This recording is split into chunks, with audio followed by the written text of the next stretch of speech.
Hey guys अस्सलाम वालेकुम। तो सुबह उठकर मैं नाश्ता करके तुरंत अपने आंटी के घर जाने के लिए निकल गई थी, क्योंकि हमेशा मेरे वजह से ही मेरी मम्मी लोग का देर हो जाता है।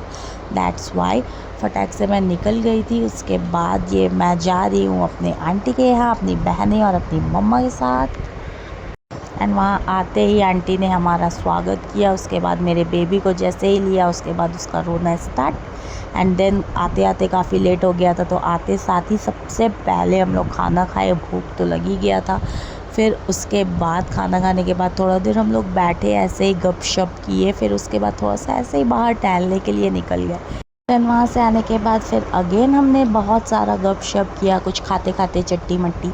फिर एक्चुअली ना गाइस, नानी के घर के बाद अगर किसी जगह में सच्ची का सुकून आता है तो वो बस एक आंटी का घर है। एक आंटी ही है जो नानी के बाद हमें एक अच्छा सा प्यार कर सकती है। देन फिर शाम हो गया था, तो फिर फुचका का क्रेविंग्स होने लग गया, तो फुचका की खोज में मैं निकल पड़ी। उसके बाद बहुत ढूंढने के बाद एक फुचका तो दिख ही गया था, बट फुचका हो गया था ख़त्म। और मुझे कुछ खट्टा खाने का मन था ही, तो फिर मैं आलू एंड चुरमुर लेकर आ गई। उसे भी थोड़ा खाई। बहुत ज़्यादा तीखा था तो खा नहीं पाई, थोड़ा सा खाई।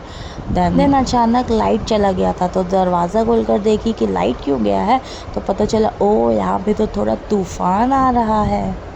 ऐसे ही लाइट आया तो सबसे पहले मैं डिनर की, उसके बाद मैं सोची कि सो जाऊंगी। काफ़ी रात हो गया है गाइस, पर मेरा बेबी बिल्कुल नहीं सो रहा है, क्योंकि उसे सिर्फ अपने पापा चाहिए।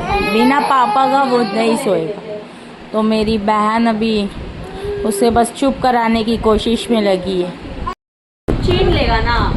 तो पूरा घर सो चुका है और हम लोग बैठकर यहाँ पे फहद का दिल लगाने की कोशिश कर रहे हैं कि फहद एक दिन काट लो, फिर कल घर चले जाएंगे। बट नो, बस वो रोएगा।